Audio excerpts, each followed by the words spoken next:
Bom dia, meus irmãos. Meu nome é Sandra Lages, sou médium da Casa de João Pedro.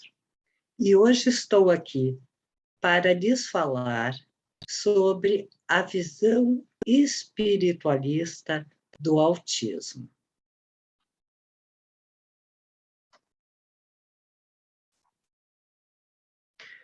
Hoje venho falar para vocês sobre as pessoas com habilidades absolutamente reveladoras, que calam fundo a nossa alma e nos fazem refletir sobre quem, de fato, vive alienado. Quero falar sobre um transtorno global do desenvolvimento infantil que se manifesta antes dos 3 anos de idade e que se prolonga por toda a vida. Um transtorno que é caracterizado por um conjunto de sintomas que afeta as áreas da socialização, comunicação e do comportamento. Dentre elas, a mais comprometida é a da interação social. Faço referência a um ser humano extremamente verdadeiro, honesto, divertido e amoroso. No entanto, eles apresentam dificuldades de graduação variada em interpretar os sinais sociais e as intenções dos outros. Apresentam dificuldades na comunicação verbal e não verbal. Mostram inadequações comportamentais. Seu repertório de interesse é restrito e repetitivo. Mostram dificuldades em lidar com o inesperado, com as mudanças. São muito inteligentes, mas brincam sozinhos e apresentam maior facilidade em se relacionar com os adultos. Para eles, o contato social é percebido como invasivo e ameaçador. Na escola, são percebidos como tímidos, quietos, brincam só e, em geral, não emprestam o seu material. Muitos não fazem contato visual direto, apenas com os familiares próximos. Denotam ecolalia, ou seja, repetem as palavras dos pais, diálogos de filmes e, em geral, falam na terceira pessoa, tipo, Maria quer água, e não eu quero água. Mostra um comportamento motor estereotipado e repetitivo, como o pular constante, o balançar o corpo, as mãos, batem palmas e fazem caretas. Evidenciam compulsões, rituais, teimosias. Têm dificuldade na área cognitiva de funções executivas. São pessoas que prestam mais atenção aos detalhes do que no todo. Quando você entrega um carrinho para esse tipo de criança, eles se prendem apenas na rodinha do carrinho. Na adolescência e na idade adulta, se tornam, muitos deles, aqueles que não têm tanto comprometimento neurológico, se tornam matemáticos, cientistas, trabalham na área da tecnologia da informação, com jogos eletrônicos e adoram videogames. Caminham na ponta dos pés, têm hipersensibilidade a alguns tecidos de roupas comem sempre a mesma coisa e hipersensibilidade ao toque. Geralmente, eles não gostam que as pessoas toquem no seu corpo, venham cumprimentá-los com a mão ou lhes deem um abraço. Seus pais e cuidadores muitas vezes são usados como ferramentas e muitos, ainda crianças, não levantam os braços quando os pais vão pegá-los no colo. Geralmente, a criança autista, quando quer água, ela pega a mão do adulto, no caso, a mãe e o pai, e vai até a pia e mostra o copo. Muitos mostram risos imotivados, hipercinesia, e se divertem muito mais com os animais do que com as pessoas. São muito ingênuos, não conseguem interpretar a maldade humana. Alguns deles, aprendem a ler e a escrever sozinhos, o que nós chamamos de hiperlexia. Apresentam hipersensibilidade ao toque e alguns mostram autoagressões, como morder-se ou bater com a cabeça na parede. Mostram fascinação pela água, eles tomam muito líquido. Odeiam barulhos, gritos, fogos de artifício, não toleram luz em excesso, que é a fotofobia. Denotam reduzido tempo de atenção e concentração.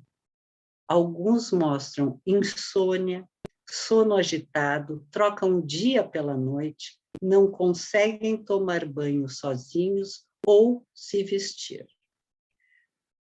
Em geral, toleram extremos de dor e de temperatura ou de fome sem reclamar.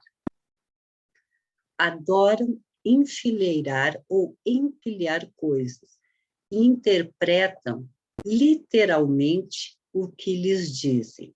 Se eles escutam uma pessoa dizer: "O mundo desabou na minha cabeça", eles imaginam, então, a pessoa sem cabeça.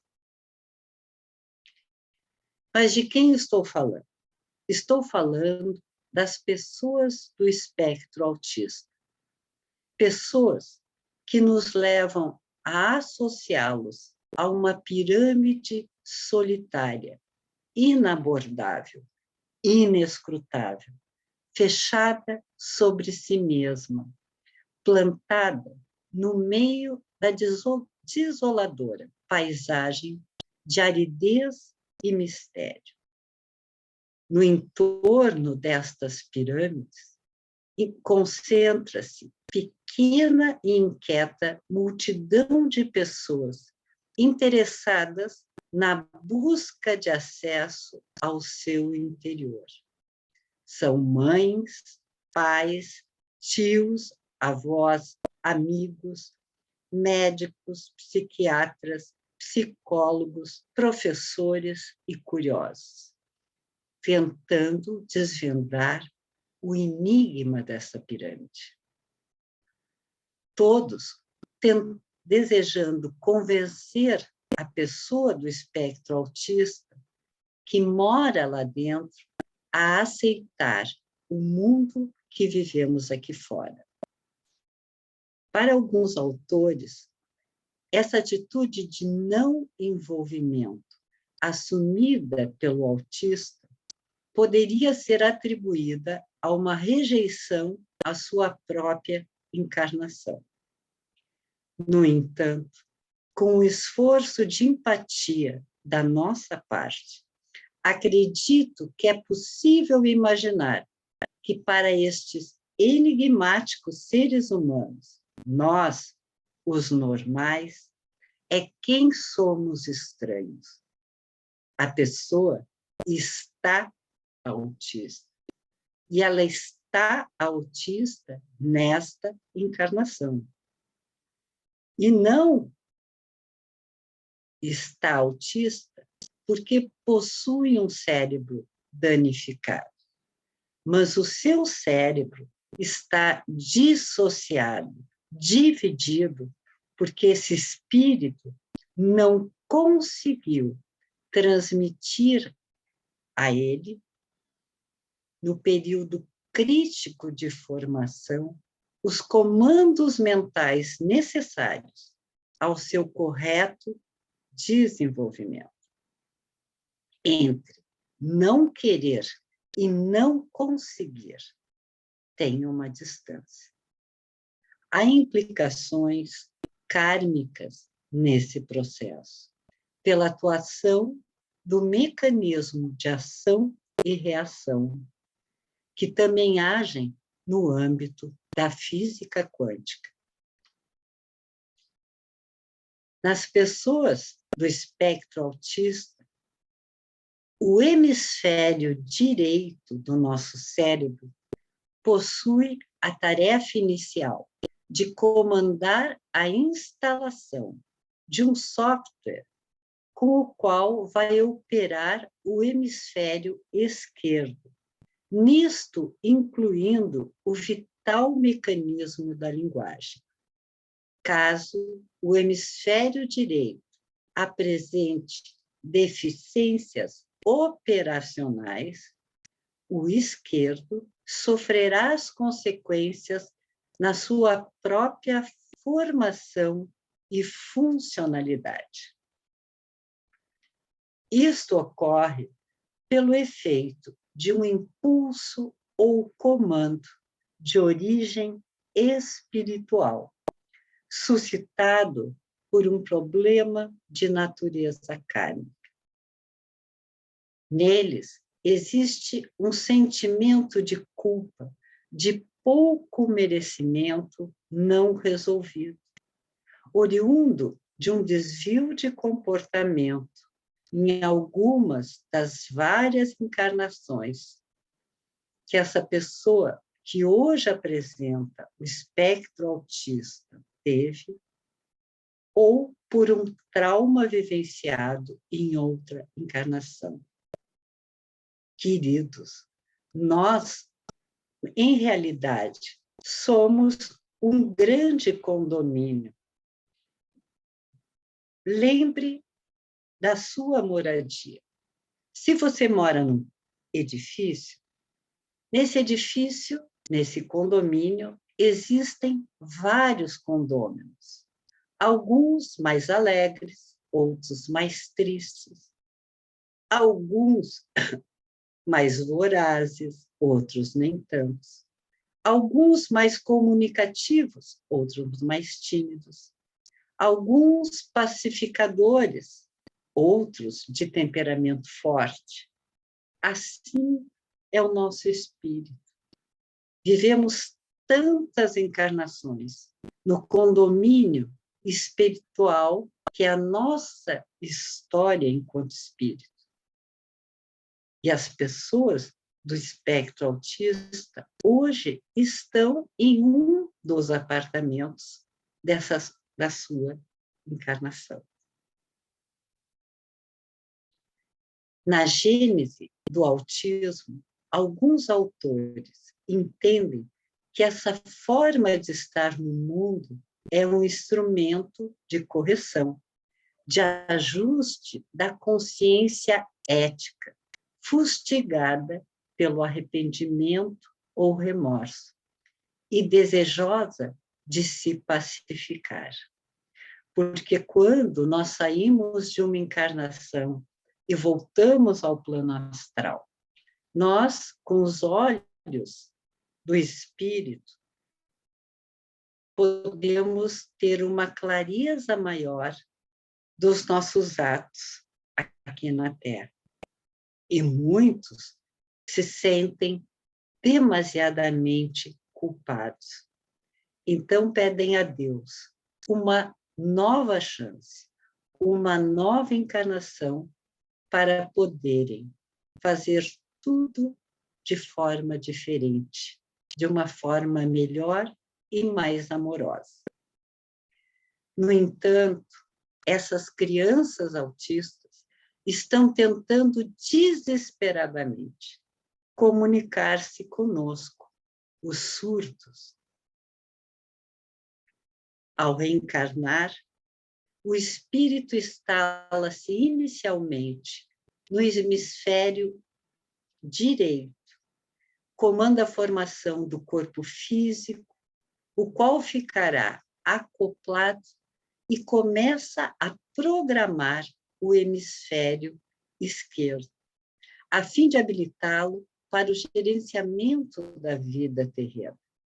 Para isso, precisará da linguagem. Até os 2 anos, 2 anos e meio, 3, as atividades dos 2 hemisférios se confundem, direito e esquerdo. Depois, o hemisfério direito vai se retirando, se retraindo, que seria a consciência, e assume as características de inconsciente. Com o retraimento do hemisfério direito, as funções do hemisfério esquerdo ficam fragilizadas. E o que acontece? A fala, que é responsável pela nossa conexão com o mundo externo, onde expressamos a nossa individualidade, a nossa identidade, fica comprometida. Também existe comprometimento nas áreas da atenção, da concentração. O sono fica alterado, a sensação de fome, as impressões sensoriais de frio, de calor. Logo, a área do cérebro, o centro coronário, fica com o tálamo, o hipotálamo, a pineal, as amígdalas, as sinapses, a quantidade de neurotransmissores um pouco alterada. A causa primária de tudo isso seria uma disfunção comportamental em algum ponto do espírito no passado recente ou mais distante, projetando-se como um elemento perturbador no processo de elaboração do corpo físico para um ciclo de experiências terrenas. O mecanismo ético universal exige inevitável reparação por parte do faltoso. Ao lado temos uma figura, então, com o espírito e toda a sua história, ajudando na formação do seu perispírito, que vai constituir o nosso corpo físico. O autista é um ser pré-existente que reencarnou. Ele já viveu numerosas existências através de milênios e traz uma riquíssima experiência, preservadas nos arquivos incorruptíveis do inconsciente. Ele não é uma folha em branco sem traçado. Por isso, queridos, que nós temos, além da nossa essência, do nosso espírito, o nosso corpo mental, onde existe o corpo átmico e o corpo búdico, e que influem na formação do nosso perispírito, do duplo etéreo, e constitui o nosso corpo físico. Autores como Hermínio Miranda, né, e tantos outros falam sobre esta visão espiritual do autismo. O próprio livro da Gênese, de Herculano Pires, também traz isso. E quando, na nossa história, temos traumas, remorsos, Então, realmente, o desenvolvimento do corpo mental superior fica comprometido. Funcionamos mais dentro de um corpo mental inferior. É justamente nessas numerosas existências que também podemos entender o motivo que concorre para essa ruptura energética entre o hemisfério direito e o esquerdo. No livro da Gênese, de Herculano Pires, escrito em 2014, nós podemos ler: em um deserto imenso, sem limites, estendendo-se para além da aglomeração de estrelas, existem solidões que sucedem solidões. Estes astros que se harmonizam em seus vastos sistemas são habitados por inteligências. Não o serão por seres desconhecidos uns dos outros, mas por seres marcados em suas frontes com o mesmo destino, os quais devem se reencontrar momentaneamente, segundo suas funções na vida. Esse parágrafo do livro da Gênese nos abre uma maior visão sobre as pessoas do espectro autista e, principalmente, pelo grande número de pessoas que vêm nascendo atualmente com este transtorno global do desenvolvimento. Logo, é provável que as pessoas do espectro autista, desde os casos mais leves até os mais comprometidos, vieram de um determinado orbe no plano astral, onde a verbalização não se faz necessária e a comunicação talvez seja telepática ou por computadores. Lá, naquele orbe, para a realização de suas atividades, eles precisam atentar mais aos detalhes do que no todo.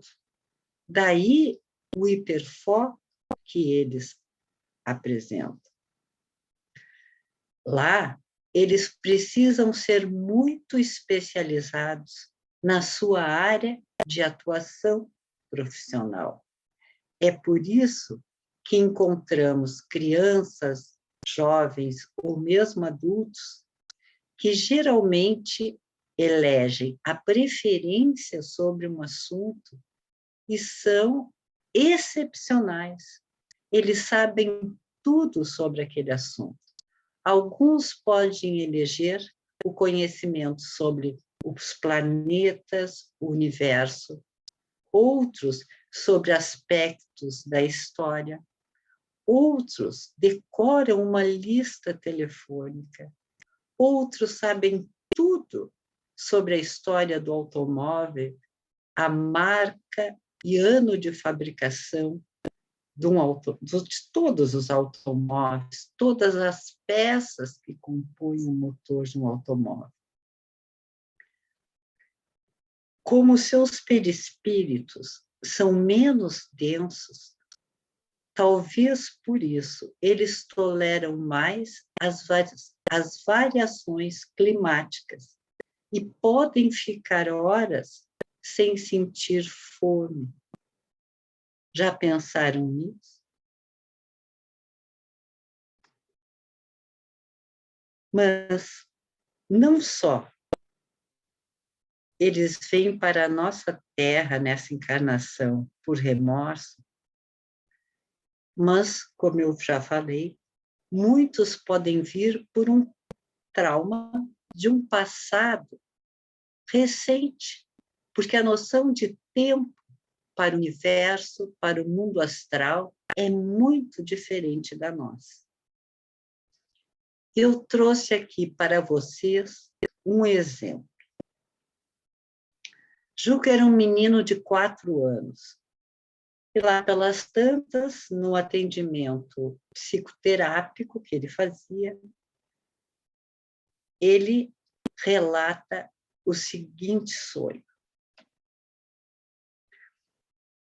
Ele se encontrava, dito por ele se encontrava em uma gruta, numa ilha deserta, durante 20 anos e para sempre. Não existe chave para abrir a porta, nenhuma chave em todo o universo. Não há nenhuma janela. Depois, Juca está subindo uma montanha. O pai e a mãe estão puxando ele com uma corda, mas a corda rebentou e Juca caiu lá embaixo, 362 milhas.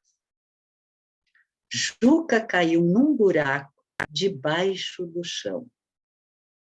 Juca, no Polo Norte, virou uma gota de gelo, mas a ponta da gota quebrou. E aquilo que era a cabeça do Juca.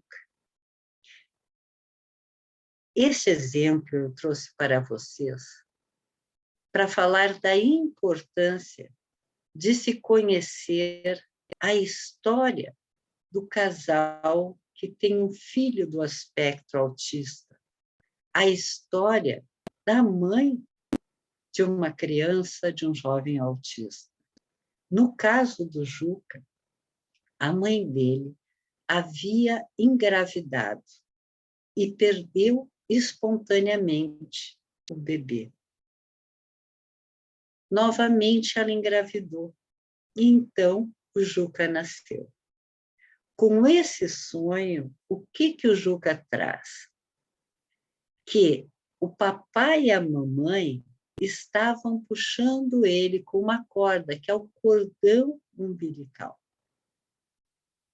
Mas numa outra tentativa de encarnação, quando a mãe espontaneamente perdeu o bebê, que também era o espírito de Juca, a corda se rompeu, o cordão umbilical se rompeu. E Juca caiu num buraco.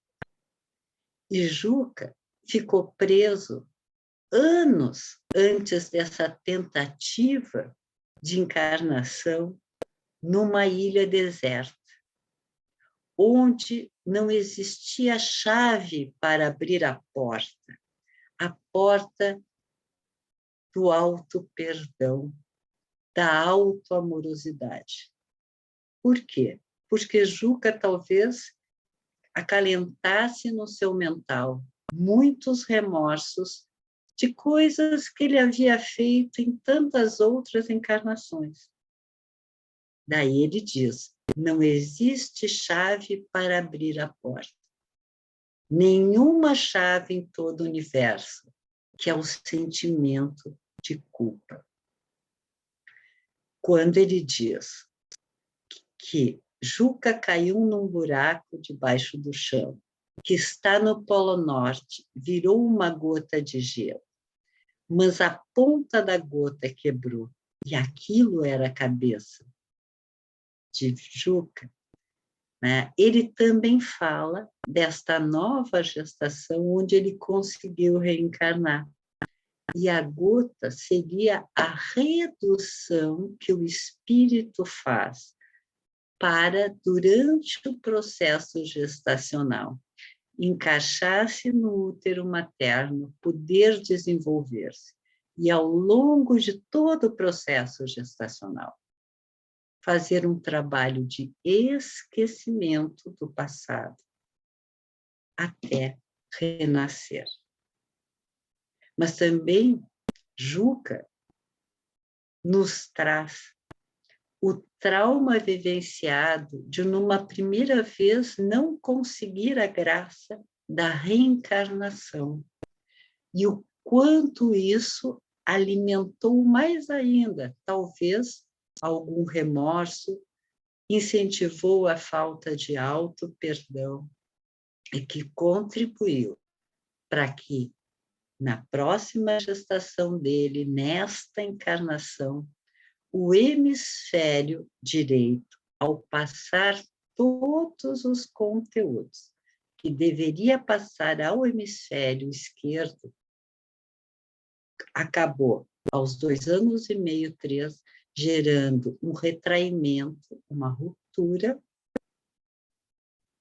e que o fez alguém como uma criança, um jovem ou um adulto do espectro autista.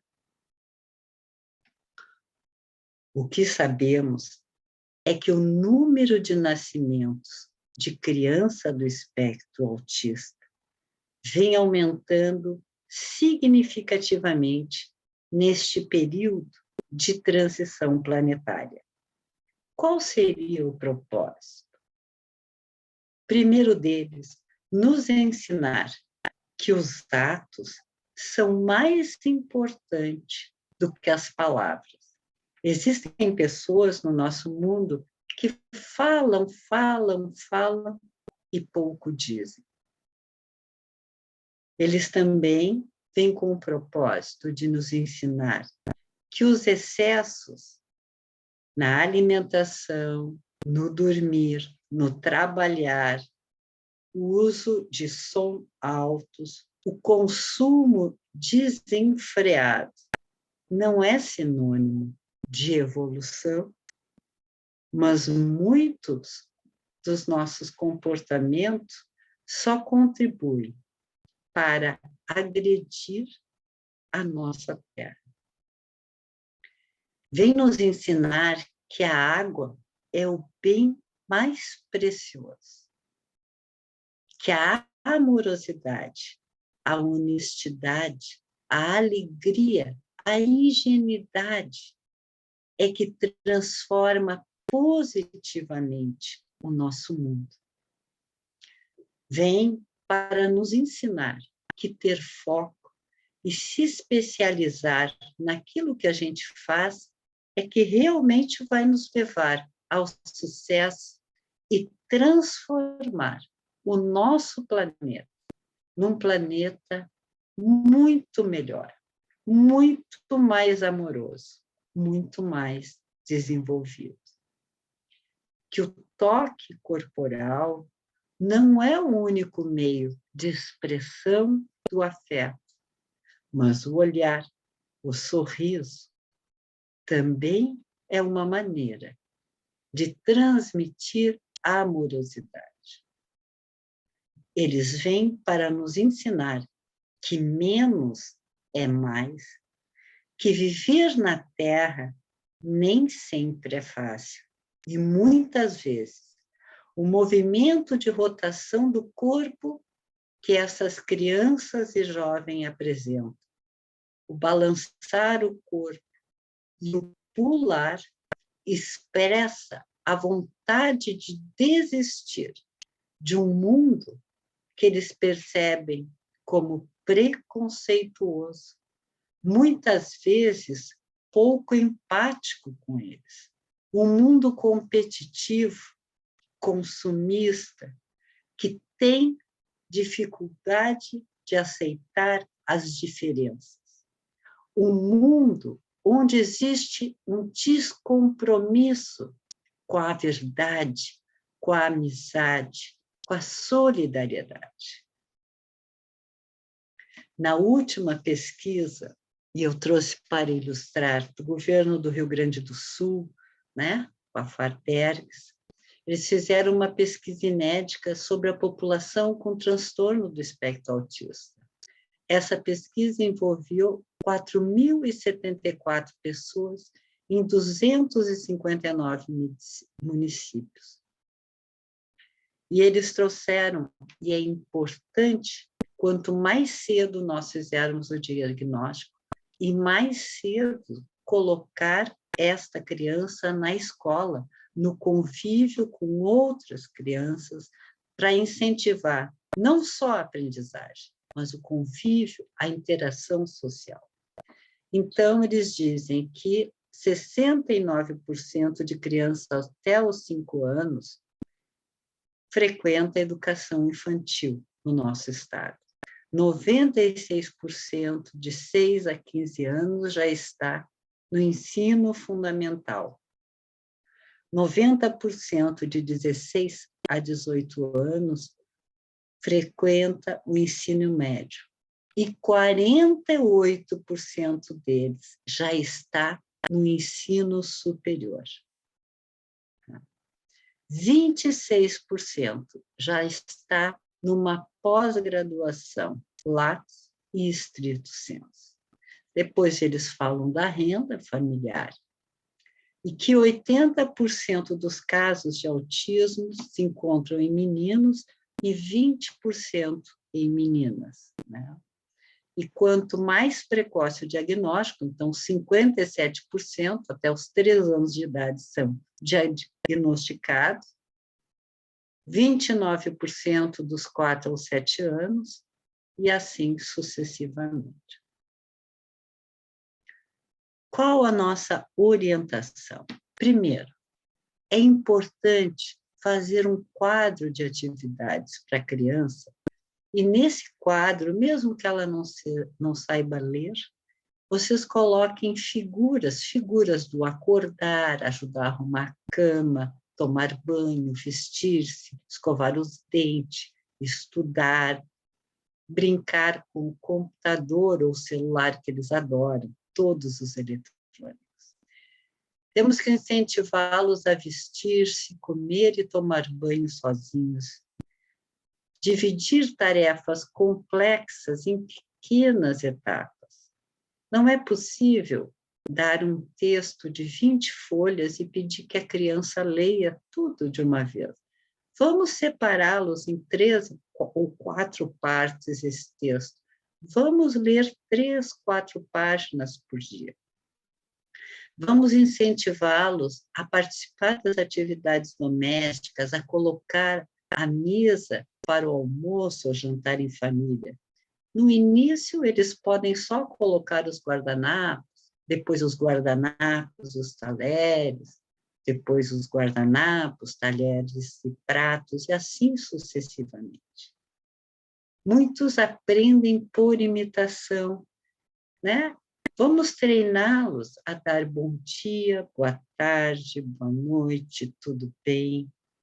Vamos gradativamente, no tempo deles, ensiná-los a apertar a mão, a abraçar.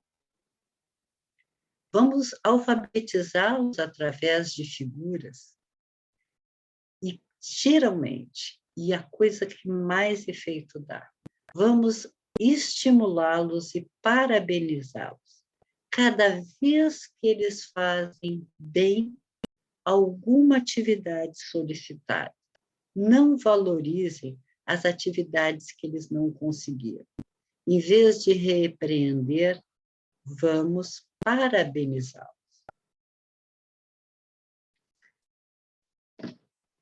A apometria e o autismo. O Dr. Ivan Evê foi um dos pioneiros na casa de João Pedro a trabalhar com crianças, jovens e adultos do espectro autista. Fez um trabalho maravilhoso em todas as décadas que lá trabalhou o Dr. Ivan.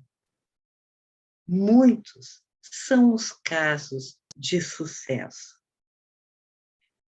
E todos esses casos de sucesso realizados na casa de João Pedro, no grupo de atendimento do Dr. Ivan Hervé, se utilizou e ainda se utiliza do trabalho da técnica da apometria.